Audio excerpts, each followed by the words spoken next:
নাহমাদুহু ওয়া নুসাল্লি আলা রাসূলিহিল কারীম আম্মা বা'দ আউযু বিল্লাহি মিনাশ শাইতানির রাজীম বিসমিল্লাহির রহমানির রহিম।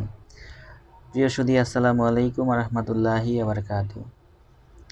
আমরা ইবাদত বন্দেগী করি, নেক আমল করি, নামাজ রোজা করি, পুণ্যের কাজ করি, সওয়াবের কাজ করি, কিন্তু আল্লাহ রাব্বুল আলামিন পবিত্র কোরআন শরীফে ঘোষণা করছেন যে আমি এই বান্দাদের সাথে থাকি।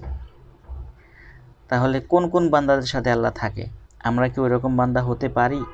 যদি না পারি, তাহলে আমরা ওই যেই বান্দাদের সাথে আল্লাহ থাকে আমরা তাদের শরণাপন্ন হব, তাদের সঙ্গী হব। তাহলে চলুন দেখে আসি যে আল্লাহ রাব্বুল আলামিন কোন বান্দাদের সাথে থাকে। আল্লাহ রাব্বুল আলামিন পবিত্র কোরআন শরীফে বলতেছেন, আন্নাল্লাহা মাআল মুত্তাকিন, আন্নাল্লাহা মাআল মুত্তাকিন। সূরা বাকারা আয়াত 194।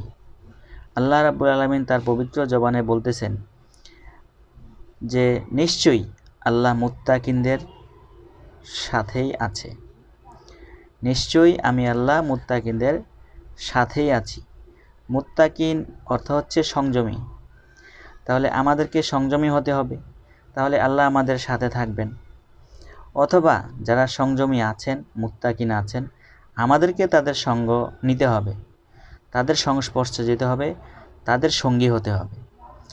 তাহলে আমরা যে সূরা ফাতিহার যে মর্মবাণী, যা আমাদেরকে সরল সঠিক পথ দেখান, ওইসব লোকের পথ যাদেরকে আপনি নিয়ামত দিয়েছেন, তাহলে এই যে সংযমী লোক, যারা সংযমী হয়ে গেছেন, তারা কিন্তু আল্লাহওয়ালা হয়ে গেছেন, তাদের সাথে আল্লাহ আছেন।